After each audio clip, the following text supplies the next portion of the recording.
분노의 포도. 존 스타인백. 1장. 오클라호마 시골의 붉은색 땅과 회색 땅에 마지막 비가 부드럽게 내렸다. 이미 상처 입은 땅이 빗줄기에 다시 베이지 않을 만큼.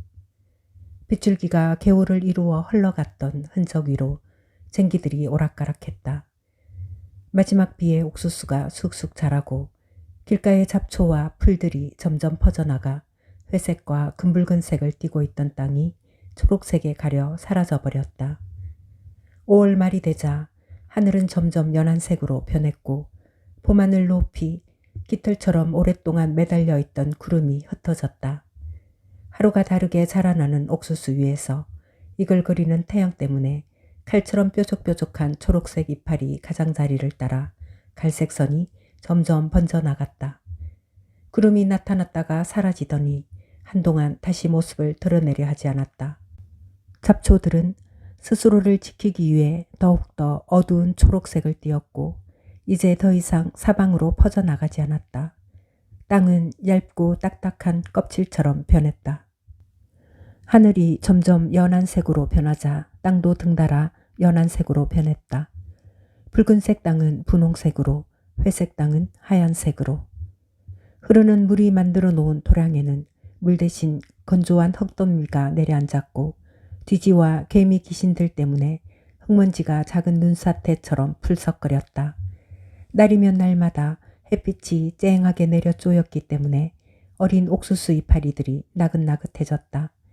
처음에는 이파리들이 그냥 둥글게 휘어졌지만 이파리 중앙을 차지한 인맥의 힘이 점점 약해짐에 따라 이파리들이 모두 아래로 기울어졌다.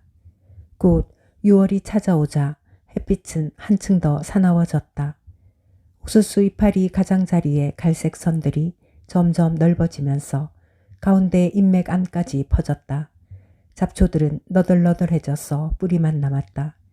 공기가 희박해지고 하늘 색깔은 더욱 엷어졌다. 땅 색깔도 날이 갈수록 엷어졌다. 사람들이 움직이고 있는 곳, 바퀴가 땅을 파고 말발굽이 땅을 두드려대는 길에서는 땅을 껍질처럼 덮고 있던 흙이 깨져 흙먼지가 일었다. 무엇이든 움직일 때마다 허공으로 흙먼지가 피어올랐다. 사람이 걷고 있는 곳에서는 연한 흙먼지가 하늘 높이까지 피어올랐고 진마차가 지나가는 곳에서는 울타리 꼭대기까지 먼지가 피어올랐으며 자동차 꽁무니에서는 구름 같은 흙먼지가 물결쳤다. 한번 피어오른 흙먼지는 한참이 지났어야 가라앉았다. 6월이 반쯤 지나갔을 때 텍사스와 멕시코만에서 커다란 구름들이 이동해 왔다. 하늘 높이 무겁게 매달려 있는 비구름들이었다. 밭에서 일하던 사람들은 구름을 올려다보며 냄새를 맡아보고 바람의 방향을 가늠하기 위해 젖은 손가락을 들어 올렸다. 말들은 구름이 떠 있는 것을 보고 불안해했다. 비구름은 잠깐 후두두 비를 뿌리고는 다른 곳으로 서둘러 가버렸다. 구름이 사라진 뒤 하늘은 다시 연한색으로 변했고 태양이 이글거렸다. 땅바닥에는 빗방울이 떨어진 자리에 작은 구덩이가 파였고 비를 맞은 옥수수 이파리에는 깨끗한 얼룩이 남았다. 그것이 전부였다. 비구름의 뒤를 따라 부드러운 바람이 불어와서 비구름을 북쪽으로 쫓아버렸다. 말라가는 옥수수 이파리에 바람이 부드럽게 부딪혔다. 하루가 지나자 바람이 더 강해졌다. 그러나 바람이 꾸준하게 불어왔을 뿐 돌풍이 일지는 않았다. 길에서 뭉게뭉게 피어오른 흙먼지는 사방으로 퍼져나가 밭 옆의 잡초들을 위로 떨어졌고 일부는 밭까지 살짝 들어오기도 했다. 바람이 점점 강해지면서 빗물에 젖은 옥수수 밭의 흙을 들어올렸다. 뒤섞인 흙먼지 때문에 하늘이 조금씩 어두워지는 가운데 바람은 땅 위를 더듬다가 흙먼지를 들어올려 가지고 가버렸다. 바람이 더욱더 강해졌다. 빗물에 젖은 흙이 갈라지고 밭에서 피어오른 흙먼지는 굼뜬 연기처럼 허공 속에서 회색 깃털 모양이 되었다. 바람에 부딪힌 옥수수가 건조하게 쓸리는 듯한 소리를 냈다. 아주 미세한 흙먼지는 땅으로 곧장 가라앉지 않고 점점 어두워지는 하늘로 사라져갔다. 바람이 점점 강해졌어 돌멩이를 뒤흔들고 지푸라기와 오래전 땅에 떨어진 이파리들을 쓸어갔다. 심지어 작은 흙둥이들까지도. 그래서 바람이 지나간 들판에는 자국이 남았다. 어두워진 하늘과 공기 속에서 태양이 붉게 빛났고 공기가 따끔따끔 살갗을 찔러댔다. 밤사이에 바람은 더욱 빠르게 땅 위를 질주하면서 자그마한 옥수수 뿌리 사이사이의 땅을 약삭빠르게 헤집었다. 옥수수는 약해진 이파리로 바람에 맞서 싸웠지만 결국 땅을 비집고 들어온 바람에 뿌리가 땅으로부터 해방되고 옥수수 줄기들은 바람의 방향을 따라 지친 듯 땅 위에 몸을 뉘었다. 동이 텄지만 낮은 오지 않았다. 회색 하늘에 나타난 붉은 태양은 해질녘처럼 희미한 빛을 발했다. 시간이 흐를수록 날은 더욱 어두워졌고 쓰러진 옥수수 줄기 위에서 바람이 구슬프게 울어댔다. 사람들은 집 안에 틀어박혔다. 밖으로 나갈 때는 얼굴에 손수건을 삼해서 코를 가리고 눈을 보호하기 위해 둥그런 안경을 썼다. 다시 찾아온 밤은 칠흑 같았다. 별빛이 허공을 메운 흙먼지를 뚫지 못한 탓이었다. 창에서 쐬어놓는 빛도 집의 울타리를 넘지 못했다. 이제 공기 중에는 흙먼지가 골고루 섞여 있었다. 사람들은 문을 단단히 닫고 문과 창문 주위를 천으로 막았다. 그러나 눈에 보이지 않을 만큼 미세한 먼지가 안으로 들어와 의자와 탁자 위에, 접시 위에 꽃가루처럼 내려앉았다. 사람들은 솔로 어깨에 앉은 먼지를 털어냈다. 문지방에는 가느다란 먼지의 선들이 생겨났다. 바람은 한밤중에 조용히 이 땅을 떠났다. 흙먼지가 가득 찬 공기는 안개보다 더 확실하게 소리를 죽였다. 사람들은 침대에 누워서 바람이 그치는 소리를 들었다. 세차게 불어오던 바람이 사라졌을 때 사람들은 잠에서 깨었다. 그리고 조용히 누워 정적을 향해 귀를 기울였다. 수탉이 우는 소리가 평소보다 먹먹하게 들렸다. 사람들은 침대에서 불안하게 몸을 뒤척이며 아침이 오기를 기원했다.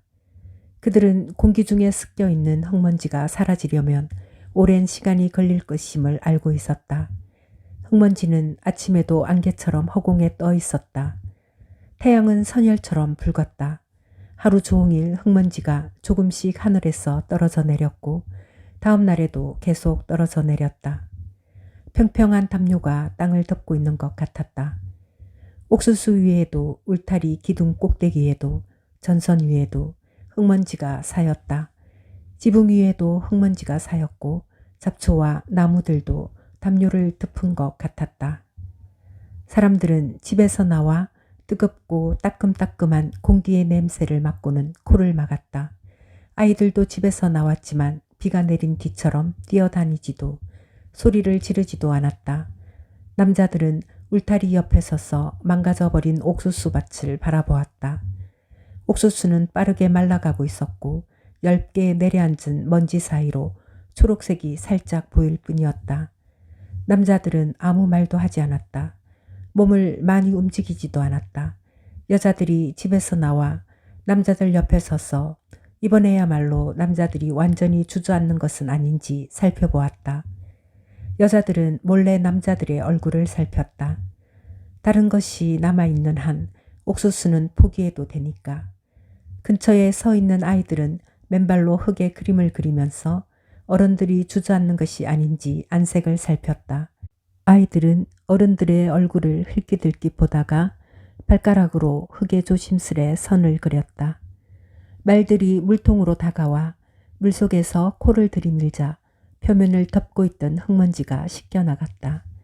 한참 후 이를 지켜보던 남자들의 얼굴에서 막연한 표정이 사라지고 강인함과 분노와 저항이 나타났다. 여자들은 이제 남자들이 주저앉지 않으리라는 것, 위험이 지나갔다는 것을 깨달았다. 그들이 물었다. 이제 어떻게 하죠? 남자들이 대답했다. 나도 몰라. 하지만 괜찮았다. 여자들은 알 수 있었다. 이 광경을 지켜보던 아이들도 알 수 있었다. 여자와 아이들은 남자들이 건강하기만 하다면 그 어떤 불행도 견딜 수 있다는 것을 마음속 깊이 알고 있었다. 여자들은 자기 일을 하러 집으로 들어갔고 아이들은 놀기 시작했다. 하지만 처음에 아이들의 태도가 조심스러웠다. 시간이 흐를수록 태양의 붉은 빛이 열버졌다. 태양은 먼지 담요를 쓴 땅 위에서 이글거렸다. 남자들은 자기 집 문간에 앉아 막대기와 작은 돌멩이를 쥔 손을 바삐 움직이고 있었다. 남자들은 가만히 앉아서 생각을 하고 있었다. 2장.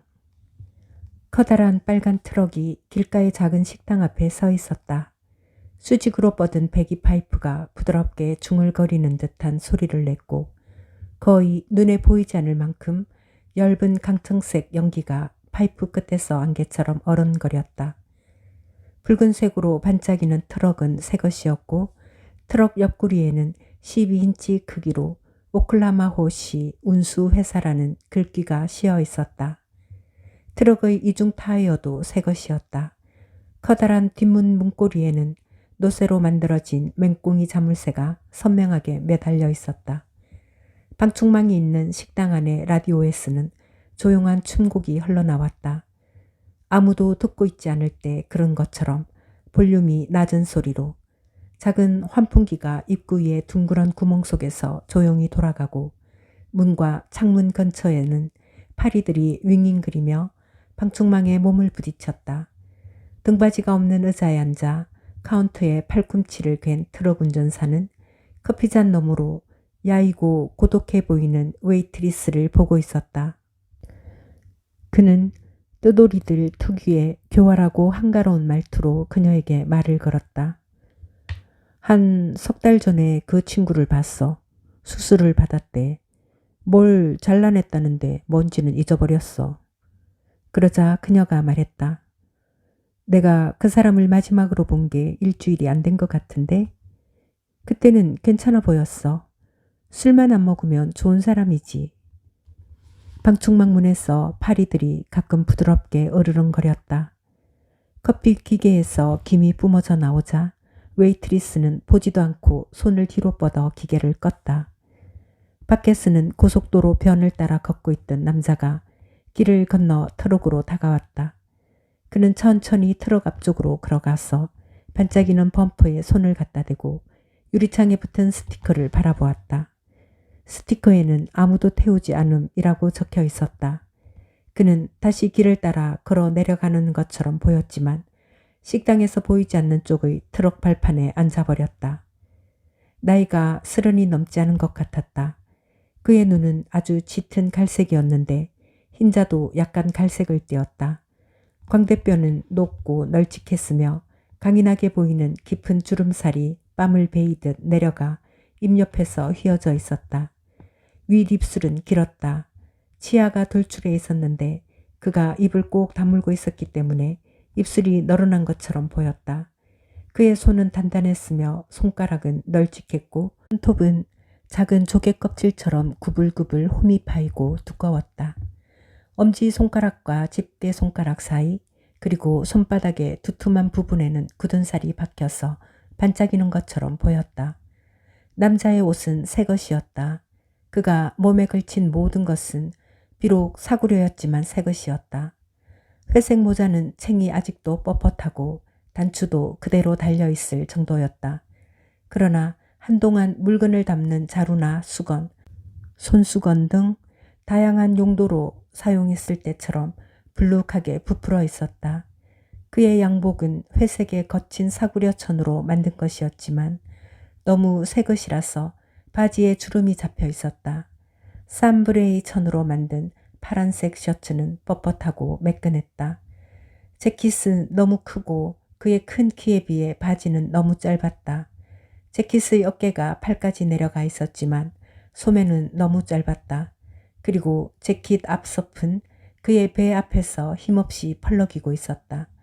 황갈색 구두도 새 것이었는데 바닥에 징이 박히고 뒤축이 닳는 것을 막기 위해 맑은 모양이 덧대어져 있는 군대용 고리라고 불리는 종류였다. 그가 발판 위에 앉더니 모자를 벗어 얼굴을 훔쳤다. 그리고 모자를 다시 쓴 다음 챙을 잡아당기기 시작했다. 보아하니 나중에는 챙이 망가질 것 같았다. 그는 자기 발을 내려다보며 구두끈을 풀더니 다시 묶지 않았다.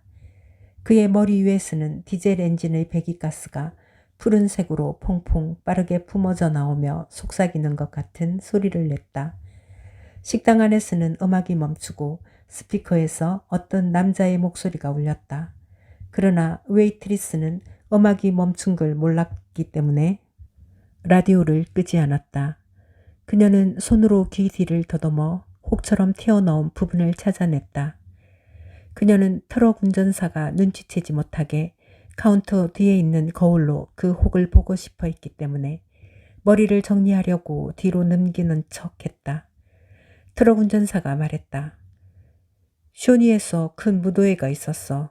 누가 죽었다나 어쨌다나 뭐 들은 얘기 있어? 아니. 웨이트리스는 이렇게 대답하고 나서 귀 아래의 혹을 사랑스럽다는 듯 손가락으로 만졌다. 밖에서는 트럭 발판에 앉아있던 남자가 일어서서 트럭의 계기판 너머로 잠시 식당을 바라보았다. 그러고는 다시 발판에 앉더니 옆구리에 있는 주머니에서 담배 삼지와 종이, 묶음을 꺼냈다. 그는 천천히 완벽하게 담배를 말고 그것을 유심히 살펴보면서 끝을 매끈하게 폈다. 그리고 마침내 담배에 불을 붙이고 아직 불이 꺼지지 않은 성냥을 발치의 흙 속으로 밀어넣었다. 종호가 가까워지면서 태양이 트럭의 그림자를 파고들었다. 식당 안에서는 트럭 운전사가 값을 치르고 그 스름돈으로 받은 5센트짜리 동전 2개를 슬롯머신에 집어넣었다. 기계가 휑휑 돌아갔지만 그는 점수를 기록하지 못했다. 사람들이 한 푼도 따지 못하게 녀석들이 손을 봐놨어. 그가 웨이트리스에게 말했다. 가이가 거기서 장땡을 잡은 게 2시간도 안 됐어. $30를 가져갔지. 당신은 언제쯤 돌아올 것 같아? 그는 방충망 문을 열다가 잠시 멈춰섰다. 일주일에서 열흘? 털사까지 떼어야 하거든. 그런데 항상 생각만큼 일찍 돌아오질 못한단 말이야.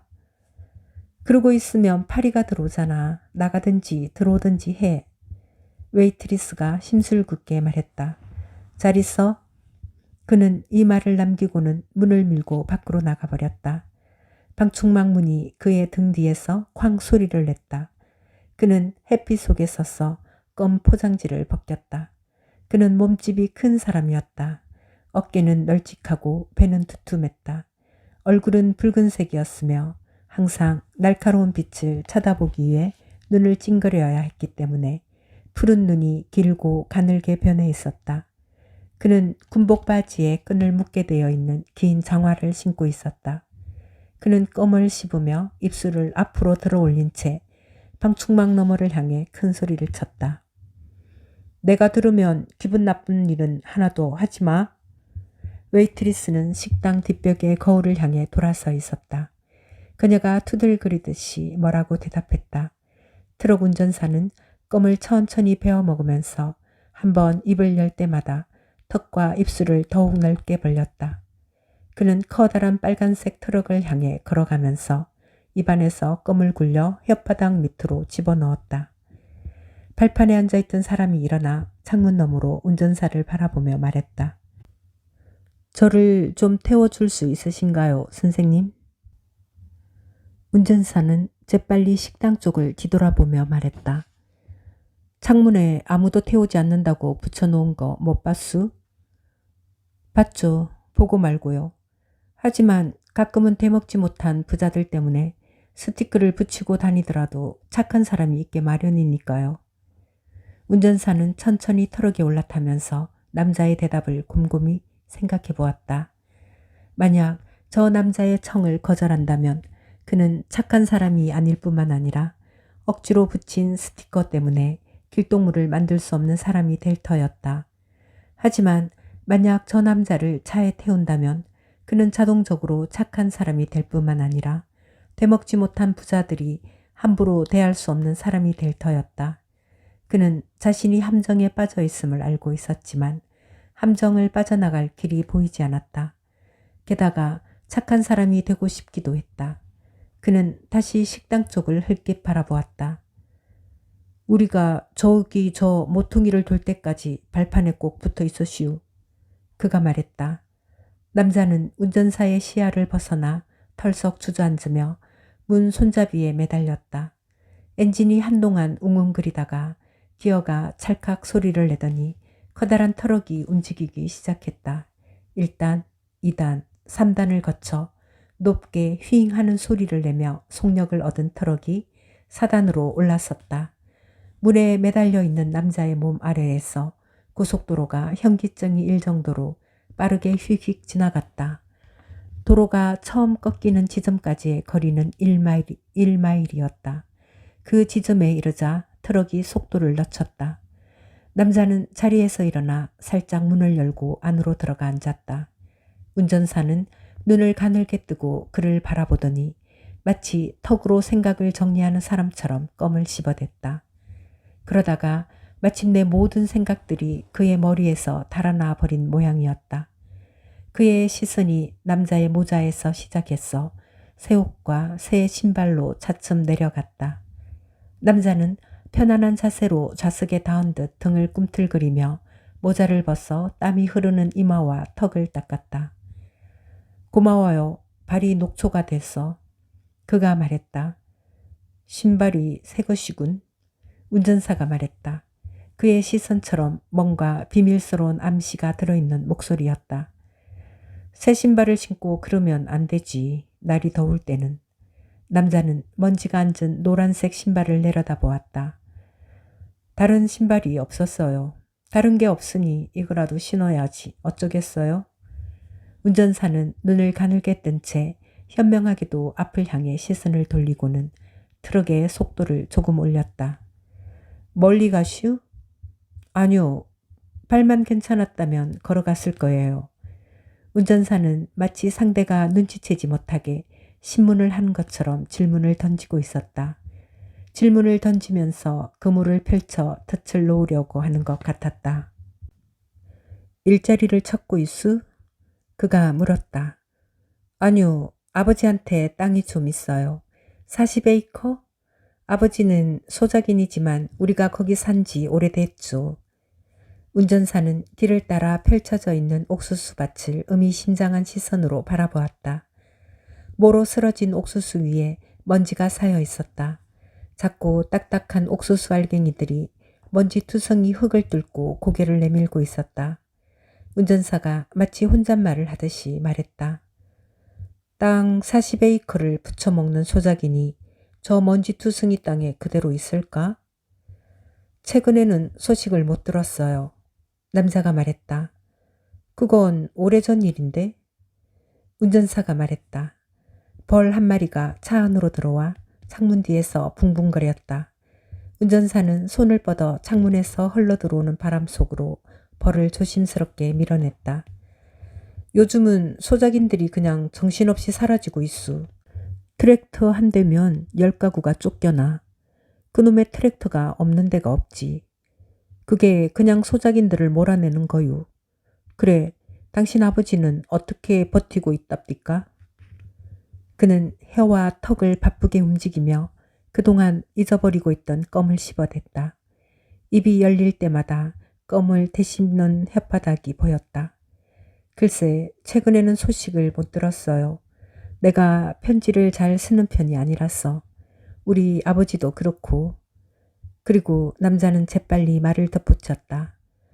하지만 우리 둘 다 쓰고 싶으면 쓸 수 있는 일이에요. 외지에서 일을 하다 오는 건가? 운전사가 또다시 아무렇지 않은 듯한 말투로 몰래 상대를 신문하는 질문을 던졌다. 그는 창밖으로 보이는 들판과 아지랑이처럼 가물거리는 공기를 바라보다가 껌을 한쪽 구석으로 몰아넣고 창밖으로 침을 뱉었다. 그럼요. 남자가 말했다. 그럼 그렇지. 당신 손을 보아하니 곡괭이나 도끼를 휘둘렀거나 썰매를 몬 것 같았거든. 당신 손에 그 번쩍거리는 부분 말이야. 난 그런 눈치를 잘 채거든. 눈썰미가 아주 좋아. 남자는 운전사를 빤히 바라보았다. 도로에 닿은 트럭 타이어가 노래를 불렀다. 다른 것도 알고 싶어요? 네, 말해드리죠. 그렇게 머리 굴릴 필요 없어요. 화내지 말아요. 그냥 재미로 그러는 거니까. 심심풀이로. 뭐든 말해드릴게요. 내 이름은 조드입니다. 톰 조드. 아버지 이름도 톰 조드고요. 그가 생각에 잠긴 눈으로 운전사를 바라보았다. 화내지 말라니까. 뭐 별다른 뜻이 있어서 그런 건 아니었수. 나도 별다른 뜻이 있어서 이러는 게 아닙니다. 그저 남을 함부로 대하지 않고 잘 지내보려고 하는 것뿐이에요. 조드는 말을 멈추고 멀리 열에 들뜬 땅 위에 불편하게 매달려 있는 굶주린 덤불과 바짝 마른 들판을 바라보았다. 그리고 옆 주머니에서 담배와 종이를 꺼냈다. 그는 바람이 파고 들어올 수 없게 무릎 사이에 종이를 놓고 담배를 말았다. 운전사는 소가 되새김질하듯 생각에 잠긴 표정으로 규칙적으로 껌을 씹었다. 그는 지금까지 주고받은 이야기들이 모두 사라져 잊혀지기를 기다렸다. 마침내 분위기가 다시 괜찮아졌다는 생각이 들자 그가 말했다. 트럭 운전을 안 해본 사람들은 이게 어떤 일인지 몰라요. 차주들은 우리가 사람을 태우는 걸 싫어하지. 그래서 내가 조금 아까 당신을 태울 때 그랬던 것처럼 모가지가 걸릴 위험을 감수하지 않고서 누구든 못 본 척하고 그냥 지나가 버린다니까. 고맙습니다. 조드가 말했다. 내가 아는 녀석들 중에 트럭을 운전하면서 정신 나간 짓을 하는 놈들이 있어요.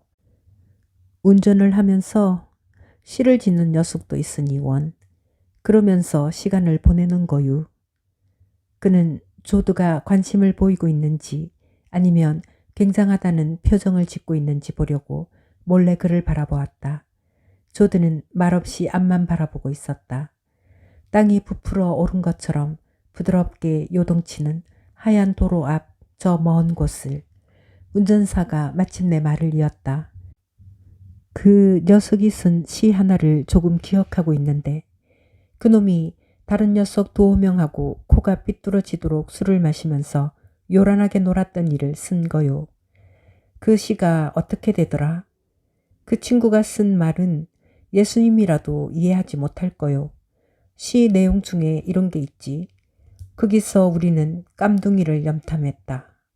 코끼리의 프로보시스보다 크고 고래의 그 시기보다 더 큰 방아쇠를 가지고. 프로보시스는 코끼리 코를 말하는 거요. 코끼리 코는 꼭 나무줄기 같지. 녀석이 사전에서 그 단어를 찾아서 나한테 보여줬소. 어딜 가든 사전을 갖고 다니는 녀석이니까. 잠시 차를 멈추고 파이하고 커피를 먹는 동안 사전을 찾아보거든. 그는 혼자서만 너무 오래 떠드는 것이 싫어서 말을 멈췄다. 그리고 남자를 몰래 살펴보았다.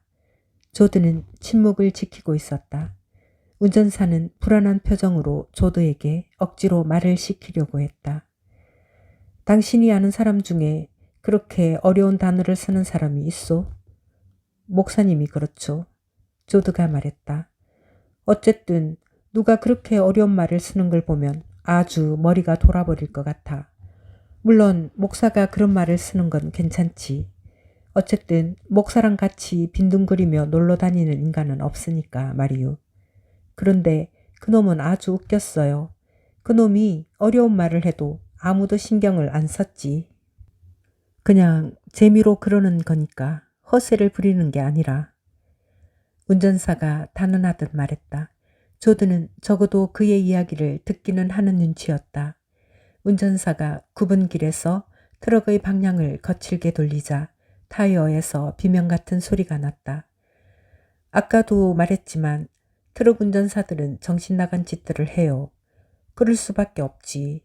여기 앉아 운전대 밑으로 길이 야금야금 들어오는 걸 보고 있으면 미칠 지경이거든. 한 번은 어떤 사람이 트럭 운전사들은 항상 뭔가를 먹는다고 얘기하더만 길가 매점에 가보면 항상 운전사들이 있다고 말이요. 운전사들이 거기서 사는 것처럼 보이기도 하죠. 조드가 맞장구를 쳤다. 거기서 멈추는 건 사실이지만 뭘 먹으려고 그러는 건 아니요. 배가 고프지도 않은 걸 뭐. 그냥 운전하는 게 죽도록 싫었어 그러는 거요. 구역질이 나기 싫었어. 차를 세울 때라고는 매점밖에 없고 일단 차를 세우고 나면 뭐라도 사야 카운트에 있는 여자한테 수작을 걸지. 그래서 커피하고 파이를 사는 거요. 조금 쉬어가려고. 운전사는 천천히 껌을 씹으며 혀로 이리저리 돌려댔다. 힘들겠군요. 조드가 무미건조하게 말했다. 운전사는 혹시 비꼬는 건가 싶어서 재빨리 흘깃 그를 바라보았다. 뭐 절대 편한 일은 아니지. 그가 시험하듯 말했다. 8시간이나 10시간 아니면 14시간 동안 여기 앉아있기만 하면 되니 뭐 쉬워 보이겠지만 이놈의 길이 사람을 먹어 들어오거든. 그러니 뭐라도 해야지. 노래를 부르는 사람도 있고 휘파람을 부는 사람도 있어. 회사에서는 차에 라디오를 못 달게 해. 술을 가지고 다니는 작자들도 몇 명 있지만 그런 놈들은 오래 못 버티지. 그러고 나서 그는 점잠 빼는 말투로 말을 이었다. 난 일이 다 끝날 때까지는 절대 술을 안 마셔요. 그래요? 조드가 물었다. 그렇다마다 남자란 모름지기 출세를 해야지. 난 통신학교 강의를 들을까 생각 중이요. 기계공학을 공부하려고. 그건 쉬운 일이지. 집에서 쉬운 과목 몇 개만 공부하면 되니까. 지금 생각 중이요. 그걸 마치면 다시는 트럭 운전을 안 할 거요. 대신 다른 녀석들한테 트럭 운전을 하라고 명령해야지.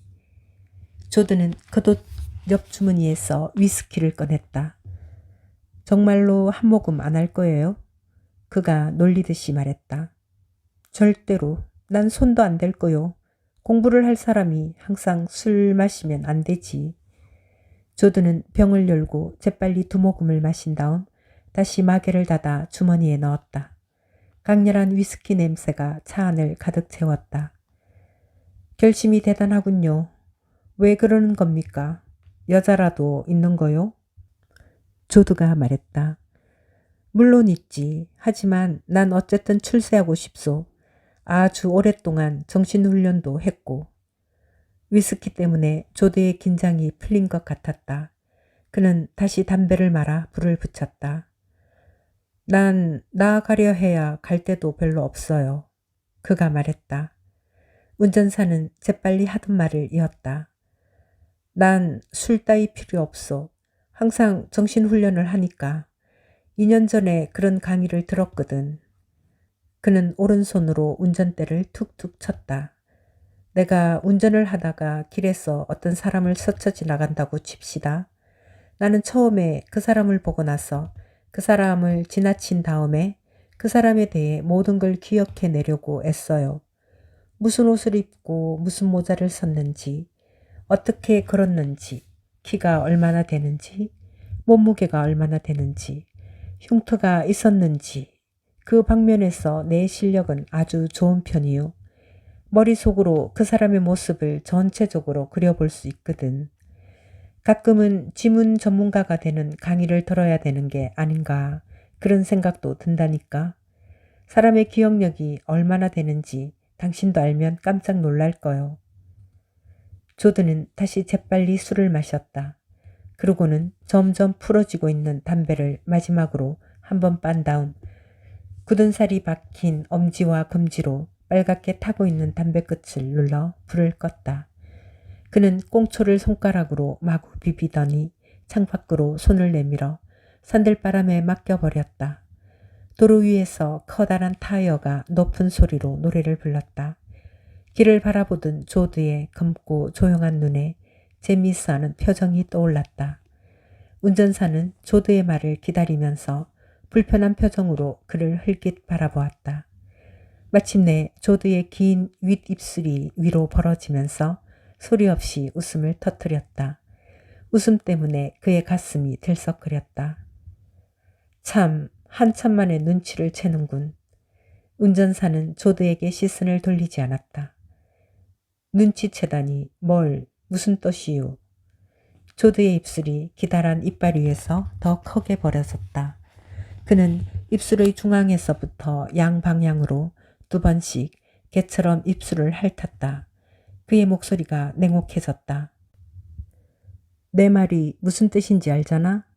내가 처음 차에 탔을 때 당신이 날 훑어봤지. 내가 다 봤어. 운전사는 똑바로 앞만 바라보았다. 그가 운전대를 세게 움켜쥐는 바람에 손바닥의 불룩한 부분이 더 불룩해지고 손등이 하얗게 질렸다. 조드가 말을 계속했다. 내가 어디서 왔는지 알잖아. 운전사는 침묵했다. 안 그래? 조드가 고집스럽게 물었다. 뭐 그래요. 그러니까 어쩌면 그럴지도 모른다는 얘기죠. 하지만 그건 내 알 바 아닙니다. 난 내 일에만 신경 써요. 그건 나한테 아무 의미도 없어요. 이제 그의 입에서 정신없이 말이 쏟아져 나오고 있었다. 난 다른 사람들 일에 참견 안 해요. 그러나 그는 갑자기 말을 멈추고는 조용히 조드의 반응을 기다렸다. 운전대를 잡은 그의 손이 여전히 하얗게 질려 있었다. 메뚜기 한 마리가 창문을 통해 펄쩍 뛰어들어와서 계기판 꼭대기에 내려앉아 점프를 할 수 있도록 중간 마디가 꺾인 다리로 날개를 문지르기 시작했다. 조드는 손을 뻗어 단단한 두개골처럼 생긴 녀석의 머리를 손가락으로 부숴버리고는 차창 밖의 바람 속으로 녀석을 실려보냈다. 조드는 손끝에 묻은 메뚜기의 파편을 털어내면서 다시 쿡쿡 웃어댔다. 날 잘못 봤어. 난 그걸 숨기는 사람이 아니야. 그래, 나 맥알레스터에 있었어. 4년 동안. 이 옷도 내가 넣을 때 거기서 준 거고 사람들이 그걸 알아차리든 말든 난 신경도 안 써. 내가 아버지한테 가는 건 일자리를 얻기 위해서 거짓말을 할 필요가 없기 때문이야. 글쎄, 그건 내 알 바 아니라니까요. 난 참견쟁이가 아니에요. 말은 참 잘한다. 뭐 참견할 게 없나. 눈을 번뜩이고 있으면서. 아까도 채소밭에 들어간 양을 보듯이 나를 훑었잖아. 운전사의 안색이 굳어졌다. 잘못 생각하고 계신 거라니까요. 운전사가 힘없이 말을 시작했다. 그러나 조드는 그를 비웃었다. 당신은 나한테 착하게 굴었어. 날 차에 태워줬으니까. 아, 젠장. 그래, 나 감옥에 있었다. 그게 뭐, 내가 왜 감옥에 갔는지 알고 싶지? 그건 내 알 바 아니에요.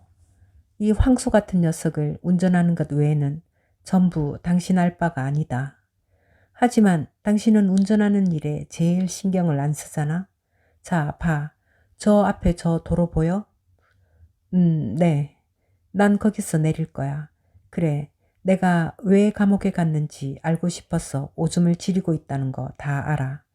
당신을 실망시키지 않을 테니 걱정 마. 높게 윙윙거리던 엔진 소리가 줄어들고 타이어의 노래소리도 낮아졌다. 조드는 술병을 꺼내 재빨리 한 모금을 더 마셨다. 먼지투성이 길이 오른쪽으로 꺾이면서 고속도로와 만나는 지점에서 트럭이 서서히 멈춰 섰다. 조드는 차에서 내려 차창 밖에 섰다. 수직으로 뻗은 배기 파이프에서 눈에 보이지 않을 만큼 엷은 파란색 열기가 꾸무럭거리며 피어올랐다. 조드가 운전사를 향해 몸을 기울이며 재빨리 말했다. 살인이야. 엄청난 말이지. 내가 사람을 죽였다는 뜻이니까. 원래 7년이었는데 얌전히 굴어서 4년 만에 나왔어. 운전사가 조드의 얼굴을 기억하기 위해 눈으로 살짝 그를 훑었다. 난 당신한테 아무것도 안 물어봤어요. 난 내 일에만 신경 쓰니까. 그가 말했다. 여기서부터 텍솔라까지 매점마다 들러서 얘기해도 돼. 조드가 미소를 지었다. 잘 가. 당신은 착한 사람이야. 하지만 말이지. 교도소에 조금 있다 보면 상대가 뭔가 묻고 싶어 미칠 지경이라는 걸 알 수 있거든. 지금도 당신이 처음 입을 열었을 때 금방 알아차렸어. 그는 트럭 문을 손바닥으로 철썩 때리며 말을 이었다. 태워줘서 고마워. 잘 가. 그는 몸을 돌려 먼지 투성이 도로로 걸어 들어갔다. 운전사는 잠시 그의 뒷모습을 뚫어지게 바라보다가 소리쳤다. 행운을 빌어요. 조드가 뒤돌아보지 않은 채 손을 흔들었다. 곧이어 엔진이 다시 부르릉 소리를 내고 기어가 찰칵거리더니 커다란 빨간 트럭이 무거운 몸을 이끌고 그 자리를 떠났다. 3장. 콘크리트로 포장된 고속도로 변에는 말라서 끊어진 풀들이 엉켜 있었다. 풀린 머리에 잔뜩 달라붙은 귀리 꺼끄러기는 개털에 달라붙었고 강아지 풀은 말굽 뒤에 덥수룩한 털과 엉켰으며 클로버 가시는 양틀에 달라붙었다. 사방으로 퍼져나갈 때를 기다리며 잠들어 있는 씨앗들은 모두 퍼져나가기 위한 도구들로 무장하고 있었다. 바람을 타고 날 수 있도록 부드러운 창이나 낙하산, 작은 창이나 공, 모양을 하고 있는 자그마한 가시들, 이 모든 것들이 동물과 바람 혹은 남자의 바짓단이나 여자의 치맛자락을 기다리고 있었다. 모두들 수동적으로 가만히 있었지만 움직일 수 있는 도구를 갖추었고 움직일 수 있는 소질도 있었다. 태양이 풀밭 위에 누워 불을 데웠다. 풀 밑의 그늘에서는 곤충들이 움직였다. 개미와 그들을 잡으려고 덫을 놓는 개미 귀신, 공중으로 펄쩍 뛰어올라 순식간에 노란 날개를 철썩 맞부딪히는 메뚜기들, 작은 아로마딜로처럼 생긴 몸에 수없이 달린 부드러운 발로 끊임없이 움직이는 쥐며느리들, 길가의 풀잎 위에서는 땅거북 한 마리가 기어가다 괜히 옆길로 새더니 둥근 지붕처럼 생긴 높다란 등딱지를 질질 끌었다. 녀석의 단단한 다리와 노란 발톱이 달린 발이 풀잎 사이를 천천히 지나갔다. 걷는다기보다는 등딱지를 밀어 올려 질질 끌고 가는 것 같은 모습이었다. 보리 꺼끄러기가 녀석의 등딱지에서 미끄러 떨어졌고 클로버 가시가 녀석의 몸에 떨어졌다가 땅으로 굴러 떨어졌다. 뿔처럼 생긴 녀석의 주둥이가 조금 열려 있었으며 손톱 같은 눈썹 밑에 있는 사나우면서도 웃기게 생긴 눈은 똑바로 앞을 응시했다. 녀석이 풀이 짓밟힌 흔적을 뒤에 남긴 채 풀밭을 건너자 고속도로 변에 있는 뚝이 산처럼 녀석 앞에 솟아올랐다. 녀석은 고개를 고추 세운 채 잠시 움직임을 멈췄다. 그리고 눈을 깜빡이며 위아래를 바라보았다. 마침내 녀석은 뚝을 기어오르기 시작했다. 녀석은 발톱이 달린 앞발을 앞으로 뻗었지만 뚝에 닿지 않았다. 뒷발이 발길질 하듯이 움직이며 등딱지를 전진시키자 등딱지가 풀잎과 자갈에 닿아 긁히는 소리를 냈다. 뚝이 점점 가팔라지자 녀석의 움직임도 더욱 필사적으로 변했다. 녀석은 뒷다리에 잔뜩 힘을 줘서 등딱지를 밀어 올리며 뿔처럼 생긴 머리를 최대한 쭉 늘렸다. 등딱지가 조금씩 뚝을 올라가 마침내 앞길을 완전히 가로지르는 턱에 이르렀다. 갓길을 표시하는 그 턱은 4인치 높이의 콘크리트 벽이었다. 녀석의 뒷다리가 마치 독자적으로 움직이는 것처럼 벽을 향해 등딱지를 밀어붙였다. 녀석은 머리를 위로 쳐들어 벽 너머에 매끄럽고 널찍한 시멘트 평원을 바라보았다. 녀석이 이제 벽 꼭대기를 단단히 잡은 앞발에 힘을 주자 등딱지가 천천히 위로 올라와 벽 위에 앞머리를 걸쳤다. 녀석은 잠시 휴식을 취했다. 그때 붉은 개미 한 마리가 등딱지 안의 부드러운 피부 속으로 달려들어갔고 녀석은 머리와 다리를 등딱지 속으로 휙 집어넣어 버렸다.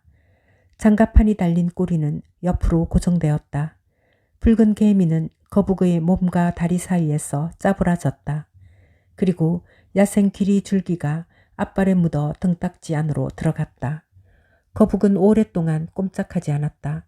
그러다가 목이 살금살금 밖으로 나오더니 웃기게 생긴 눈을 찌푸린 표정으로 주위를 둘러보았고 이어 다리와 꼬리가 밖으로 나왔다. 뒷다리가 다시 코끼리 다리처럼 버티기 시작했지만 등딱지가 살짝 기울어지면서 앞발이 평평한 시멘트 평원에 닿을 수 없게 되었다. 그러나 뒷발은 등딱지를 계속 밀어 올렸다.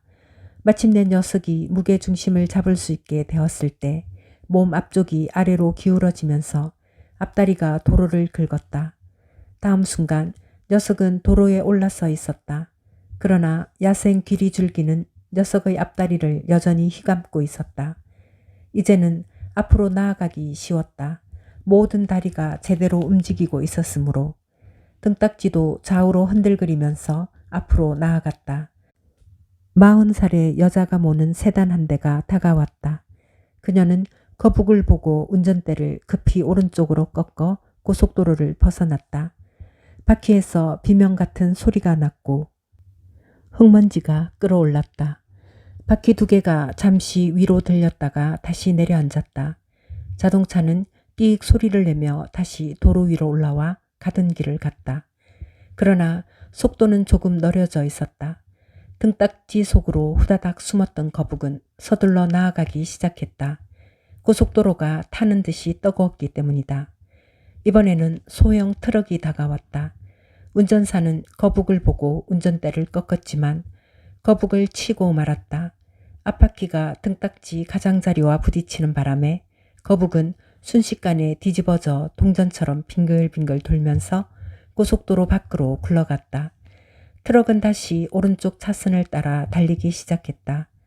하늘을 향해 들어놓은 거북은 오랫동안 등딱지 속에서 꼼짝도 하지 않았다. 그러나 마침내 녀석의 다리가 흔들흔들 밖으로 나와 몸을 뒤집기 위해 짚을 만한 것을 찾았다. 거북은 앞발로 석영 조각을 움켜쥐고 조금씩 등딱지를 뒤집어 똑바로 섰다. 야생 귀리줄기가 녀석의 다리에서 떨어져 나오면서 창끝처럼 생긴 씨앗 3개가 땅에 박혔다. 거북이 뚝을 기어 내려가는 동안 등딱지에 끌려온 흙이 씨앗을 덮었다. 거북은 흙길로 들어서서 움찔거리며 앞으로 나아갔다. 등딱지로 흙길 위에 얕은 고랑을 구불구불 파면서 녀석의 웃기게 생긴 눈은 앞을 바라보고 있었고 불처럼 생긴 주둥이가 약간 벌어져 있었다. 녀석의 노란색 발톱이 흙먼지 속에서 살짝 미끄러졌다. 4장. 트럭이 기어를 올리면서 떠나가는 소리가 들리고 타이어에 두들겨 맞은 땅이 쿵쿵 울리는 것이 느껴지자 조드는 걸음을 멈추고 고개를 돌려 트럭이 사라질 때까지 지켜보았다. 트럭이 시야를 벗어났을 때도 그는 여전히 공기가 파란색으로 희미하게 가물거리는 먼 곳을 지켜보고 있었다. 그는 생각에 잠긴 표정으로 주머니에서 술병을 꺼내 금속 마개를 돌려 열고 조심스럽게 술을 마신 다음 위스키의 향기가 달아나지 못하도록 병목 안쪽과 자신의 입술 주위를 혀로 핥았다. 그리고 뭔가를 시험하듯이 입을 열었다. 거기서 우리는 깜둥이를 염탐했다. 생각나는 말은 이것뿐이었다. 마침내 그는 다시 몸을 돌려 밭들 사이를 직각으로 가로지르고 있는 비포장 새끼를 바라보았다. 태양은 뜨거웠고 흙먼지를 피어올리는 바람도 없었다. 길에 파인 고랑에는 흙먼지가 바퀴 자국을 따라 쌓여 있었다. 조드가 몇 발짝 걸음을 내딛자 노란색 새신 앞에서 밀가루 같은 먼지가 풀썩거렸고 회색 먼지 때문에 노란색이 사라져버렸다. 그는 몸을 기울여 신발끈을 푼 다음 양쪽 신발을 차례로 벗었다. 그리고 뜨겁고 건조한 흙먼지 속에서 편안한 기분으로 축축한 발을 꼼지락거렸다. 발가락 사이로 풀썩거리는 먼지가 들어왔고 건조해진 피부가 조이는 듯한 느낌이 들었다. 그는 상의를 벗어 그것으로 신발을 싼 다음 겨드랑이 밑에 끼웠다. 그러고 나서 그는 길을 따라 걸어가기 시작했다. 그의 앞에서 피어오른 흙먼지가 그의 뒤에서 땅 위에 낮게 걸린 먼지 구름이 되었다. 길 오른쪽에는 울타리가 세워져 있고 버드나무 기둥에는 가시철망 2가닥이 감겨 있었다. 구부정한 모양의 기둥은 제대로 손질도 되어 있지 않은 상태였다. 적당한 높이에 가지가 갈라진 부분이 나올 때마다 가시 철조망이 걸쳐져 있었고 갈라진 부분이 없을 때는 가시 철조망이 녹슨 철사로 기둥에 묶여 있었다. 울타리 너머로 바람과 더위와 가뭄의 녹초가 된 옥수수밭이 펼쳐졌다. 이파리와 줄기가 만나는 오목한 부분에는 흙먼지가 가득했다. 조드는 먼지 구름을 꽁무니에 매단 채 터벅터벅 걸었다. 약간 앞쪽에 등딱지가 높이 둥글게 솟아오른 땅꼬북 한 마리가 보였다. 녀석은 흙먼지 속에서 천천히 기어가고 있었다. 녀석의 다리가 뻣뻣하게 경련하듯이 움직였다. 조드는 걸음을 멈추고 녀석을 지켜보았다. 그의 그림자가 거북의 몸 위에 드리워지자 거북은 머리와 다리를 집어넣고 뭉툭한 꼬리도 옆으로 집어넣었다. 조드는 녀석을 들어올려 뒤집었다. 녀석의 등은 흙먼지처럼 갈색이 섞인 회색이었지만 등딱지 아래쪽은 크림색이 섞인 노란색이었으며 깨끗하고 매끈했다. 조드는 팔에 끼고 있던 짐꾸러미를 더 높이 밀어올리고 손가락으로 거북의 매끄러운 배를 쓰다듬다가 눌러보았다. 녀석의 배는 등보다 부드러웠다. 딱딱한 머리가 밖으로 나와 자신을 누르고 있는 손가락을 보려고 했다. 다리는 정신없이 흔들리고 있었다. 거북은 조드의 손 위에서 오줌을 지르며 허공에서 몸부림쳤지만 아무 소용이 없었다. 조드는 녀석을 다시 똑바로 돌린 다음 신발과 함께 상의로 샀다. 녀석이 팔 밑에서 몸부림치는 것이 느껴졌다. 그는 고운 흙먼지 속에서 발꿈치를 약간 끌며 아까보다 조금 더 빠르게 걷기 시작했다. 그의 앞에 뻗어있는 길가에 먼지로 뒤덮인 앙상한 버드나무 한 그루가 그림자를 드리우고 있었다. 빈약한 가지가 길 위로 늘어지고 이파리들이 털갈이를 하는 닭처럼 누더기가 되어 있는 것이 보였다. 조드는 이제 땀을 흘리고 있었다. 등과 겨드랑이 부분에서는 셔츠의 파란색이 더 짙어졌다. 그는 모자의 차양을 잡아당겨 중간에 딱딱한 테를 완전히 접어버렸다. 새 것처럼 보이지 않기 위해서였다. 그리고 저 멀리 버드나무 그늘을 향해 한층 더 열심히 속도를 내어 걷기 시작했다. 버드나무가 있는 곳까지 가면 틀림없이 그늘이 있을 터였다. 태양이 이미 정점을 지났기 때문에 적어도 나무 줄기에 짙은 그림자라도 있을 것이다. 이제 그의 목덜미를 후려치고 있는 햇빛 때문에 머릿속이 조금 윙윙거렸다. 나무의 밑동은 보이지 않았다. 나무가 평지보다 오랫동안 물을 붙잡아두는 저습지에서 자라났기 때문이었다. 조드는 햇빛을 이기려는 듯 걸음을 빨리하며 내리막길을 내려가기 시작했다. 그러나 나무 줄기의 그늘 속에 이미 누가 앉아있는 것을 보고 조심스레 걸음을 늦추었다. 어떤 남자가 나무 줄기에 등을 기대고 앉아있었다. 그는 다리를 꼬고 있었는데 아무것도 신지 않은 한쪽 발이 그의 머리 높이까지 쭉 올라와 있었다. 그는 옛 그녀는 내 애인입니다 라는 노래를 엄숙하게 휘파람으로 부느라 조드가 다가오는 소리를 듣지 못한 모양이었다. 쭉 뻗어있는 발이 박자를 맞춰 위아래로 천천히 까딱거렸다. 춤을 출 수 있는 노래는 아니었다. 그가 휘파람을 멈추고 편안하고 가느다란 테너로 노래를 부르기 시작했다. 남자는 조드가 군데군데 구멍이 뚫린 나뭇잎의 그림자 속으로 들어온 다음에야 그의 기척을 알아차렸다. 그가 노래를 멈추고 고개를 돌렸다. 기다란 머리는 마치 뼈에다 가죽을 씌워놓은 것 같은 모습이었다. 목은 샐러리 줄기처럼 튼튼하고 근육질이었다. 커다란 눈은 밖으로 튀어나와 있었고 눈동자를 덮느라 한껏 늘어난 눈꺼풀은 생살처럼 붉은색이었다. 갈색으로 빛나는 뺨에는 수염이 전혀 없었고 도톰한 입술은 우습기도 하고 관능적이기도 했다. 단단한 매부리코 위의 피부는 한껏 당겨져 있어서 콧잔등이 하얗게 보였다. 그의 얼굴에는 땀방울이 전혀 없었다. 당당하게 우뚝 솟은 창백한 이마도 마찬가지였다. 이마는 비정상적으로 보일 만큼 넓었으며 관자놀이에는 가느다란 파란색 정맥들이 보였다. 얼굴의 절반이 눈 위에 있는 것 같았다. 뒤로 빗어넘긴 뻣뻣한 흰머리는 손가락으로 대충 빗은 것처럼 엉망이었다. 그가 입고 있는 옷은 파란색 셔츠와 위아래가 붙은 작업복 바지였다. 노쇠 단추가 달린 데님 상의와 돼지고기 파이처럼 구겨진 얼룩덜룩한 갈색 모자가 땅바닥에 놓여 있었다. 캔버스로 만든 운동화는 먼지 때문에 회색으로 변한 채 그가 벗어던진 자리에 그대로 있었다. 남자가 조드를 바라보았다. 빛이 그의 갈색 눈 안쪽으로 깊이 들어가 버리는 것 같았다. 빛 때문에 홍채 안쪽 깊숙한 곳에 있는 작은 황금색 반점들이 돋보였다. 잔뜩 긴장하고 있는 목 근육도 두드러져 보였다. 조드는 여전히 군데군데 구멍이 뚫린 나뭇잎 그림자 속에 서 있었다. 그는 모자를 벗어 땀에 젖은 얼굴을 훔친 다음 바닥에 던져버리고 둘둘만 상의도 땅 위에 놓았다. 완전한 그늘 속에 있는 남자가 꼬고 있던 다리를 풀고 발끝으로 땅을 헤집었다. 조드가 말했다. 안녕하세요. 저 길이 지옥보다 더 덥군요. 남자가 뭔가를 묻는 듯한 시선으로 조드를 빤히 바라보았다. 자네 젊은 톰 조드가 아닌가? 톰 영감 아들이지? 네, 멀리서 왔습니다. 집에 가는 길이에요. 내가 기억나지 않는 모양이군. 남자가 말했다.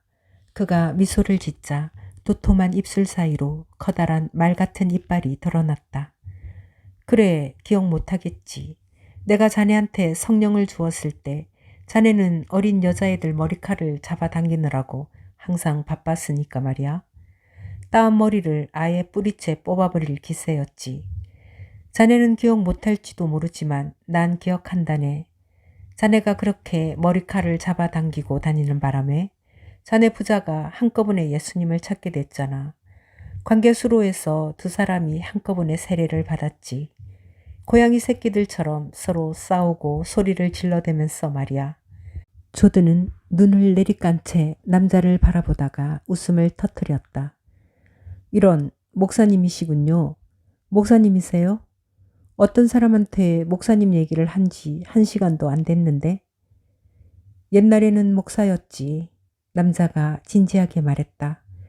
짐 케이시 목사는 불타는 시골떡이었어. 악을 쓰는 것처럼 예수님의 이름을 외쳐대면서 영광을 바쳤지. 관계수로에서 세례를 줄 때면 죄를 뉘우치는 죄인들이 머뭇거리면서 수로를 가득 채웠고 말이야. 그놈들 중 절반은 물에 빠지는 걸 좋아했어. 하지만 다 옛날 얘기지. 그가 한숨을 쉬었다. 지금은 그냥 짐 케이시야. 이제는 그런 부름을 받지 못한다네. 재수로운 생각도 많이 하고, 하지만 그런 생각들이 조금 현명한 것 같기도 해. 이런저런 생각을 하다 보면 또 이런저런 생각이 떠오르게 마련이죠.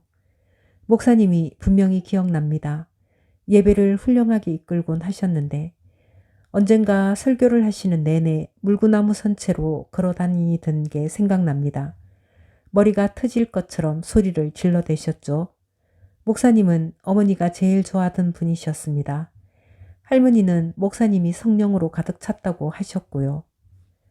조드는 둘둘만 상의를 뒤져 주머니를 찾아내서는 술병을 꺼냈다. 거북이 다리 하나를 움직였지만 그는 녀석을 단단히 쏴버렸다. 그가 마개를 열고 병을 내밀었다. 한 모금 하실래요? 케이씨는 병을 받아들고 뭔가 생각에 잠긴 사람처럼 바라보았다. 지금은 별로 설교를 하지 않아. 이제는 사람들 속에 성령도 별로 없고 그보다 더 나쁜 건 나한테도 이제 성령이 없다는 거지. 물론 가끔 성령이 들어오면 내가 예배를 이끌기도 해. 사람들이 음식을 차리면 내가 축복을 해주기도 하고. 하지만 내 마음은 거기에 없어. 사람들이 내가 해줄 거라고 생각하니까 해줄 뿐이야. 조드는 다시 모자로 얼굴을 닦았다. 술을 안 마실 정도로 경건한 분은 아니죠? 케이씨는 마치 술병을 생전 처음 보는 사람 같았다. 그는 병을 기울여 크게 세 모금을 마셨다. 좋은 술이군. 그가 말했다. 그럼요. 공장에서 만든 건데요. $1 주고 샀어요. 조드가 말했다. 케이씨는 술을 한 모금 더 마시고 나서 조드에게 병을 돌려주었다. 그렇겠지. 그렇고 말고. 그가 말했다. 조드는 병을 받아들었다. 그리고 예의를 지키느라 소매로 병 입구를 닦지 않은 채 그냥 술을 마셨다. 그는 바닥에 엉덩이를 대고 쭈그리고 앉아 둘둘 말아놓은 상의에 병을 기대 똑바로 세워두었다. 그러고는 손가락으로 바닥을 더듬어서 작은 가지를 하나 찾아냈다. 자기가 땅에 그림을 그리기 위해서였다. 그는 땅에서 나뭇잎을 쓸어내고 바닥을 평평하게 골랐다. 그리고 다각형과 작은 원들을 그렸다. 목사님을 오랫동안 뵙지 못했는데요. 그가 말했다. 아무도 날 못 봤지. 혼자 떠나서 가만히 앉아 생각을 해봤거든. 성령이 내 안에서 강하게 살아있기는 한데 예전과는 달라. 지금은 내가 확신할 수 있는 일이 별로 없어. 목사는 나무에 기댄 등을 더 곱게 폈다. 뼈가 앙상한 그의 손이 마치 다람쥐처럼 주머니 속으로 파고들어가 이미 잘근잘근 씹힌 검은색의 씹는 담배를 꺼냈다. 그는 지푸라기 조각과 주머니에서 묻은 회색 보풀하기를 조심스럽게 털어내고 담배 한 기퉁이를 베어 물었다. 그가 담배를 권하자 조드는 싫다는 뜻으로 막대기를 흔들었다. 둘둘 말아놓은 상의 안에서 거북이 발부둥을 쳤다. 케이시가 꿈틀거리는 옷을 바라보며 말했다. 그 안에 들어있는 게 뭔가? 닭? 녀석이 질식하겠네. 조드는 옷을 더 단단하게 말았다. 늙은 거북입니다. 길에서 주웠죠. 낡은 불도저 같은 녀석이에요. 제 동생한테 줄까 해서 가져왔습니다. 애들은 거북을 좋아하니까요. 목사가 천천히 고개를 끄덕였다. 애들은 전부 한때 거북을 기르지. 하지만 아무도 거북을 붙잡아 두지 못해. 녀석들이 발부둥을 치고 또 치다가 어느 날 마침내 어디론가 도망쳐 버리거든. 나하고 비슷하지. 난 그냥 펼쳐져 있는 복음을 덥석 잡는 사람이 아니야. 그걸 수시어도 보고 연구도 해보느라 결국 산산조각을 내놓지. 나한테 성령이 있는데도 때로는 설교할 게 하나도 없어. 나는 사람들을 이끌어야 한다는 부름을 받았지만 사람들을 이끌고 갈 데가 없어. 계속 끌고 돌아다니면 되지 않습니까?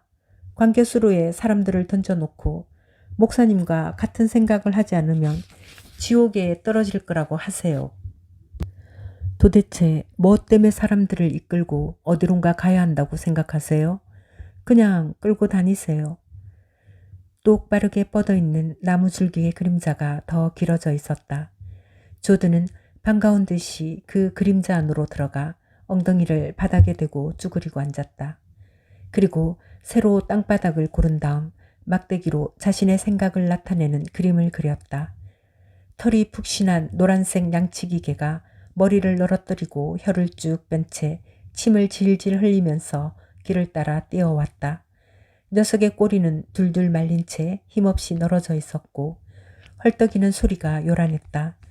조드가 녀석에게 휘파람을 불었지만 녀석은 머리를 살짝 더 숙이고 어딘가 분명한 목적지를 향해 빠르게 뛰어가 버렸다. 어딘가 갈 데가 있는 모양이군. 조드가 약간 화를 내며 말했다. 집으로 가는 건지도 모르죠. 목사는 아까 얘기하던 주제에서 벗어나려 하지 않았다. 어딘가 갈 데가 있다. 그래 맞아. 녀석은 어딘가로 가는 중이야. 나는 내가 어디로 가고 있는지 모르겠는데. 이거 아나? 난 옛날에 사람들이 지쳐 쓰러져 정신을 잃을 때까지 펄쩍펄쩍 뛰면서 하느님께 영광을 돌리던 말들을 소리치게 만들곤 했다네. 사람들이 쓰러진 다음에 정신을 차리게 하려고 세례를 준 적도 있지. 그 다음에 내가 뭘 했는지 아나? 여자들 중 한 명을 풀밭으로 데리고 가서 같이 잤다네. 매번 그랬지. 그러고 나면 나 자신이 싫어져서 기도를 하고 또 했지만 아무 소용이 없었어. 다음에는 또 사람들과 내가 성령으로 가득 차면 난 같은 짓을 다시 했으니까. 그래서 난 가망이 없는 인간이다. 더러운 위선자다. 그런 생각을 했지. 하지만 난 원래부터 그런 인간이 될 생각은 아니었어. 조드는 미소 지으며 긴 이를 벌려 혀로 입술을 핥았다. 여자들을 넘어뜨리는 데는 뜨거운 모임만한 게 없지만 저도 그런 적이 있습니다. K씨가 열띤 표정으로 앞을 향해 몸을 숙였다. 그런데 말이야, 상황을 알아차리고 나자 다른 생각이 들기 시작했어. 그는 뼈가 앙상하고 마디가 크게 붉어진 손을 위아래로 흔들어 마치 뭔가를 가볍게 툭툭 치는 것 같은 몸짓을 하며 말을 이었다. 이런 생각이 든 거야. 나는 은총을 설교하고 있고 저 사람들은 은총을 아주 열심히 받아들여서 펄쩍펄쩍 뛰며 소리를 질러대고 있다. 그런데 사람들 말로는 여자와 자는 것이 악마의 소행이라고 한다. 하지만 은총을 많이 받은 여자일수록 풀밭으로 빨리 나가고 싶어 안달이었어. 나는 여자가 성령으로 가득 차서 코와 귀로 성령을 뿜어내고 있을 때 그 악마라는 새끼가 미안하네. 악마가 어떻게 들어올 수 있는지 생각하기 시작했지. 그런 순간에는 악마가 불지옥에 떨어진 눈덩이처럼 버티질 못할 것 같지. 그렇지 않나? 그런데 악마가 거기 있었단 말일세. 그의 눈이 흥분으로 빛나고 있었다. 그는 잠시 뺨을 꿈틀거리다가 흙먼지 속으로 침을 뱉었다. 그리고 나는 그가 부드럽게 말을 이었다. 나는 모든 사람들의 영혼을 내 손에 쥐고 있었네. 그게 내 책임이었고 그 책임감을 나도 느끼고 있었지. 그런데도 매번 나는 여자랑 잤단 말이야. 그가 조드를 바라보았다. 무기력한 표정이었다. 그의 얼굴은 도와달라고 외치고 있었다. 조드는 땅바닥에 조심스레 여자의 몸통을 그렸다. 여자의 가슴, 엉덩이, 골반도. 저는 목사 일을 해본 적이 없습니다. 뭔가 잡을 수 있겠다 싶으면 그걸 그냥 내버려 두지도 않았죠. 그리고 그걸 얻고 나면 기쁘다는 생각 외엔 아무 생각도 안 했습니다. 하지만 자네는 목사가 아니었잖나. 여자는 자네한테 그냥 여자였어. 자네한테는 여자가 아무것도 아니었다고. 하지만 내게 여자는 신성한 그릇이었네. 난 그 여자들의 영혼을 구원하고 있었어. 온갖 책임을 짊어진 내가 그들을 성령으로 인해 거품을 물게 해놓고 풀밭으로 데리고 나간 거야. 어쩌면 제가 목사 노릇을 해봐서야 하는 건지도 모르겠네요. 조드가 말했다. 그는 담배와 종이를 꺼내 돌돌 만 다음 불을 붙였다. 그리고 눈을 가늘게 뜨고 연기 사이로 목사를 바라보았다. 오랫동안 여자 없이 지냈습니다. 이제 그 기간을 보상받아야지요. K씨는 하던 얘기를 계속했다. 너무 걱정이 돼서 나중에는 도저히 잠을 잘 수가 없었네. 설교를 하러 가면서 나는 이렇게 말하곤 했지. 오, 하느님, 이번에는 정말로 그런 짓을 하지 않을 거야. 그런데 그 말을 하는 순간 벌써 내가 그 짓을 할 거라는 걸 나는 알고 있었어. 결혼을 하시지요? 어떤 목사님이 아내와 함께 저희 집에 머무른 적이 있습니다. 여호와의 정인이었죠. 우리 집 2층에 살면서 마당에서 모임을 갖곤 했습니다. 저하고 다른 애들은 그 목사님의 얘기를 열심히 들었죠. 그런데 매일 밤 모임이 끝나고 나면 목사님 사모님이 참 시끄럽게도 그 짓을 해댔습니다. 그런 얘기를 들으니 반갑군. 난 다만 그런 줄 알았는데 결국 나는 고통스러워서 일을 그만두고 혼자 떠나버렸네. 그리고 한참 동안 생각을 해봤어. 그는 다리를 반으로 접어 먼지 투성이인 건조한 발가락 사이를 긁었다. 나는 속으로 이렇게 혼잣말을 했네. 뭐가 그렇게 괴로운 거야? 그 짓이야? 그러고는 또 이렇게 말했지. 아니야, 죄 때문이야. 그리고 또 이런 말을 했어. 사람이 죄로부터 절대 안전한 순간에 온몸이 예수님으로 가득 차 있을 때, 그럴 때 왜 바지 단추를 만지작거리게 되는 걸까? 그는 손가락 2개를 리듬에 맞춰 손바닥 위에 놓았다.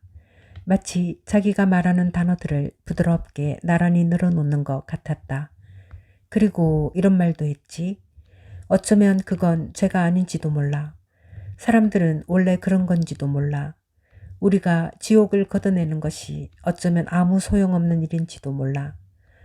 그리고 3피트 길이의 거친 가시 철조망으로 자기 몸을 때렸던 수녀들을 생각해봤네. 그들이 스스로에게 상처를 입히는 게 좋아서 그렇게 했을지도 모른다. 나도 나 자신에게 상처를 입히는 게 좋아서 그렇게 했을지도 모른다. 뭐 그런 생각이 덜더군. 이걸 생각해냈을 때 나는 어떤 나무 밑에 누워 있었는데 곧 잠이 들었네. 그동안 날이 저물어서 깨어나 보니 사방이 캄캄하더군. 근처에서 코요테 한 마리가 꽥꽥거렸네. 나도 모르게 큰 소리로 말을 하고 있었어. 에라 모르겠다. 죄는 없어. 미덕도 없고 그냥 사람들이 하는 이런저런 일들이 있을 뿐이야. 그건 전부 같은 거야. 사람들이 하는 일 중에 어떤 건 좋고 어떤 건 나쁘지만 사람이 말할 수 있는 건 이것뿐이야. 그는 말을 멈추고 자기가 말을 늘어놓은 손바닥에서 시선을 들었다. 조드는 그를 바라보며 싱글거리고 있었다. 조드의 눈도 재미있다는 듯 날카롭게 빛나고 있었다. 아주 철저하게 생각해 보셨군요. 문제를 해결한 거예요? 케이씨가 다시 입을 열었다. 고통스럽고 혼란스러운 목소리였다. 난 이렇게 혼잣말을 했네. 이 부름은 무엇인가? 이 성령은? 그리고 또 이렇게 말했지. 그건 사랑이야. 난 사람들을 너무 사랑해서 가끔 터져버릴 것만 같아. 그리고 또 말했네. 예수님을 사랑하지 않나? 나는 생각하고 또 생각한 끝에 결국 이렇게 말했다네. 아니, 난 예수라는 사람을 몰라. 여러 가지 얘기들을 알고 있지만 난 오로지 사람들을 사랑할 뿐이야. 때로는 몸이 터져버릴 것처럼 그들을 사랑해서 행복하게 해주고 싶은 마음에 그 사람들을 행복하게 해줄 것 같은 말로 설교를 했어. 그러고는 아이고 내가 말이 너무 많았구먼. 내가 천박한 말을 써서 자네가 이상하게 생각할지도 모르겠네. 뭐 이제는 그런 말들이 천박하게 생각되지 않아. 그냥 사람들이 하는 말일 뿐이지. 사람들이 천박한 생각으로 그런 말을 하는 것도 아니고. 어쨌든 내가 생각한 걸 하나만 더 말해주지. 목사가 하는 말 중에서 이만큼 신앙과 동떨어진 말도 없을 거야. 그런 생각을 하고 그런 걸 믿고 있으니 나는 이제 목사가 될 수 없네. 그게 뭔데요? 조드가 물었다. 케이씨는 수줍은 표정으로 그를 바라보았다. 혹시 좀 안 좋게 들리더라도 화는 내지 말게. 알았지? 저는 코가 깨지지 않는 한 화를 내지 않습니다. 그래, 목사님이 생각해낸 게 뭐죠? 난 성령과 예수님의 길에 대해 생각해봤네. 이런 생각이 들었지. 우리가 왜 그걸 하느님이나 예수님에게 걸어야 하나? 어쩌면 우리가 사랑하는 건 모든 남자와 모든 여자인지도 몰라. 어쩌면 그게 바로 성령인지도 몰라. 바로 인간의 정신. 사람들이 아무리 시끄럽게 떠들어대도 말이지. 어쩌면 모든 사람이 하나의 커다란 영혼을 갖고 있어서 모두가 그 영혼의 일부인지도 몰라. 그렇게 가만히 앉아서 생각을 하다 보니 갑자기 알겠더란 말이야. 그게 너무 분명해서 이게 틀림없이 진실이라는 생각이 들었어. 지금도 마찬가지야. 조드가 땅바닥으로 시선을 떨어뜨렸다. 마치 너무나 정직한 목사의 눈을 마주보지 못하겠다는 듯이. 그런 생각을 갖고는 교회의 자리를 잡을 수가 없어요. 사람들이 그런 생각을 가진 목사님을 마을에서 쫓아낼 겁니다. 펄쩍펄쩍 뛰고 소리를 지르면서. 원래 사람들이 다 그렇죠. 사람들이 스스로 자기가 아주 멋진 사람이라고 생각하게 되는 겁니다. 우리 할머니가 흥분해서 떠들어대기 시작하면 막을 수가 없었죠. 할머니는 다 큰 남자도 주먹으로 날려버릴 수 있는 분이었어요. 케이씨는 생각에 잠긴 표정으로 그를 바라보았다. 물어보고 싶은 게 있네. 계속 나를 괴롭히던 문제인데. 말씀하세요. 가끔은 저도 말을 하니까요. 목사가 느리게 말했다. 그게 자네는 내가 제일 영광을 누리고 있을 때 세례를 준 사람일세. 그날은 내 입에서 예수님의 말씀이 마구 쏟아져 나왔지. 자네는 기억하지 못할 거야. 여자애들의 따은 머리채를 잡고 당기느라고 바빴으니까. 기억합니다. 그의 이름이 수지 리틀이었죠. 1년 후에 그 애가 제 손가락을 때렸습니다. 그 세례를 통해서 뭔가 혜택을 본 게 있나? 더 훌륭한 삶을 살게 됐어? 조드는 생각해 보았다. 아니요, 아무것도 못 느낀 것 같은데요. 그럼 그 세례 때문에 더 나빠진 게 있나? 잘 생각해 봐. 조드는 술병을 집어들어 꿀꺽꿀꺽 마셨다. 아무 변화도 없었습니다. 좋은 일이든 나쁜 일이든 그냥 세례가 재미있었을 뿐이에요. 그가 술병을 목사에게 건네주었다. 그는 한숨을 내쉬며 술을 마신 다음 위스키가 많이 줄어든 것을 보고 다시 아주 조금 술을 마셨다. 다행이군. 내가 그렇게 난리를 치고 돌아다니면서 혹시 누굴 상하게 한 건 아닌지 걱정했거든. 조드는 자신의 상의가 있는 쪽을 바라보았다. 거북이 옷 속에서 빠져나와 처음 조드와 만났을 때 가고 있던 방향으로 서둘러 움직이는 것이 보였다. 조드는 녀석을 잠시 바라보다가 천천히 일어나서 녀석을 집어들어 다시 옷으로 샀다. 애들한테 줄 선물이 없었어요. 이 거북밖에. 그가 말했다. 재미있어. 자네가 나타났을 때 나는 자네 아버지 톰 조드를 생각하고 있었다네. 톰을 한번 찾아가 볼까 하고 말이야. 옛날에는 톰이 신을 믿지 않는 사람이라고 생각했지. 톰은 어떻게 지내고 있나? 저도 모릅니다. 4년 동안 집에 온 적이 없으니까요. 톰이 자네한테 편지도 안 썼어? 조드는 당황한 기색이었다. 글쎄요. 아버지가 원래 글씨를 잘 쓰는 편이 아니라서 아예 글을 안 쓰시는 편이죠. 아버지는 누구 못지않게 멋지게 서명을 하고 그리고 연필을 할 건 하셨어요. 하지만 편지를 쓰신 적은 한 번도 없습니다. 입으로 할 수 있는 말이라면 연필로 쓸 필요도 없다고 항상 말씀하시죠. 그동안 여행을 다녔나? 케이씨가 물었다. 조드는 의심스럽다는 듯이 그를 바라보았다. 제 얘기 못 들으셨어요? 모든 신문에 제 얘기가 났는데. 아니, 한 번도 못 들었어. 무슨 일인데? 그가 한쪽 다리를 다른 쪽 다리 위로 휙 올리며 나무에 기댄 몸을 조금 더 아래로 미끄러뜨렸다. 오후가 빠르게 지나가고 있었고 태양의 색깔이 더 선명해지고 있었다. 조드가 유쾌하게 말했다. 지금 그냥 목사님께 말해버리는 게 낫겠네요. 하지만 만약 목사님이 지금도 목회를 하고 계셨다면 말하지 않았을 겁니다. 목사님이 저에 대한 기도를 할까봐. 그는 마지막 남은 위스키를 다 마시고 병을 던져버렸다. 납작한 갈색 위스키 병이 흙먼지 위를 가볍게 미끄러졌다. 저는 맥알레스터 교도소에서 4년 동안 있었습니다. 케이씨가 그를 향해 급히 몸을 돌렸다. 눈썹이 아래로 내려가 있었어. 그러지 않아도 넓은 이마가 훨씬 더 넓어 보였다. 그런 얘긴 하고 싶지 않겠지. 난 자네한테 아무것도 묻지 않을 거야. 만약 자네가 나쁜 짓을 했다면. 저는 또 그런 상황이 되면 같은 짓을 할 겁니다.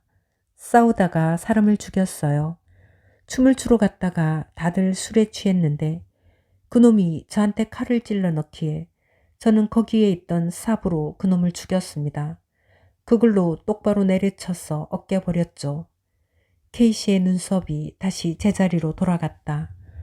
그럼 그 일이 전혀 부끄럽지 않단 말인가? 네, 부끄럽지 않아요.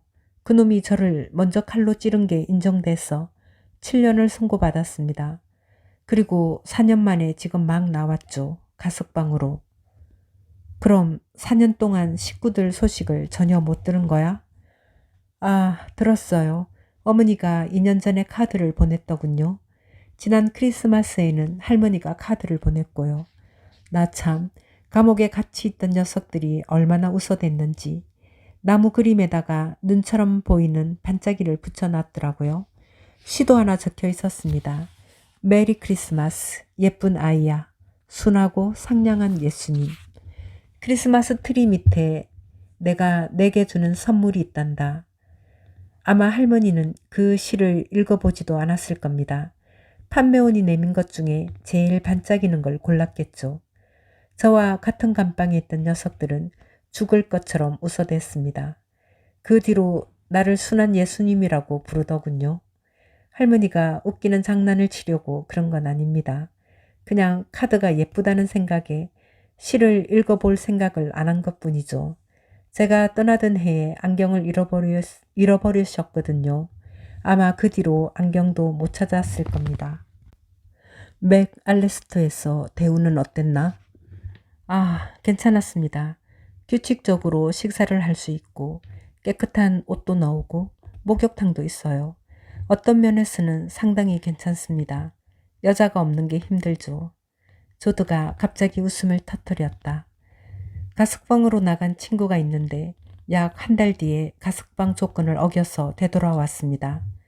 왜 그랬냐고 누가 물었더니 그놈이 이러더군요. 젠장. 우리 아버지 집에는 문명의 이기가 하나도 없더라고. 전기도 안 들어오고 샤워 시설도 없어. 책도 없고 음식도 엉망이었어. 그래서 문명의 이기도 조금 갖춰져 있고 식사도 규칙적으로 할 수 있는 이곳으로 돌아왔다는 겁니다. 그놈 말이 밖에서는 다음에 뭘 할지 생각해야 하기 때문에 고독했다고 하더군요.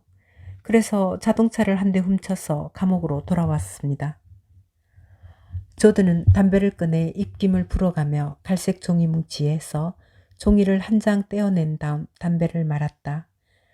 그놈 말이 옳습니다. 어젯밤에도 저도 어디서 잠을 잘까 생각하다가 겁이 났습니다. 교도소 침대가 생각났죠. 감방에 같이 있던 녀석이 뭘 하고 있는지 궁금하기도 하고 저와 몇 명이 모여서 밴드를 만들었거든요. 실력이 좋았습니다. 라디오에 출연해도 되겠다고 말한 녀석도 있었다니까요. 그런데 오늘 아침에 도대체 몇 시에 일어나야 할지 알 수가 없었어요. 그래서 벨이 울리기를 기다리며 그냥 누워 있었죠. 케이씨가 쿡쿡 웃었다. 익숙해지면 제재소에서 나는 시끄러운 소리도 그리워지는 법이니까.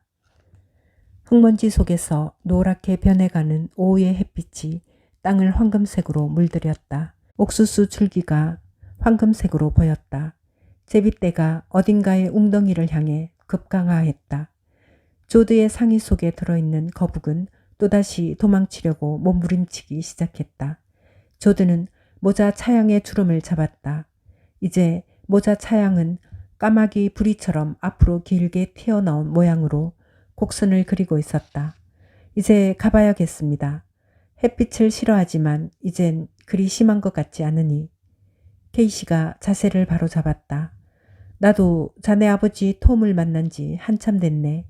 어쨌든 톰한테 들릴 생각이었어. 나는 자네 식구들한테 오랫동안 예수님을 만나게 해줬는데 음식을 조금 얻어먹는 것 말고는 다른 대가를 요구한 적이 없네. 그럼 같이 가시죠. 목사님을 보면 아버지도 반가워하실 겁니다. 목회자가 되기에는 목사님 먹성이 너무 좋다고 말씀하셨는데 그는 구두와 거북이 들어있는 상의를 집어들어 더 단단하게 말았다. 케이씨는 따로 흩어진 운동화를 모아 그 안에 맨발을 집어넣었다.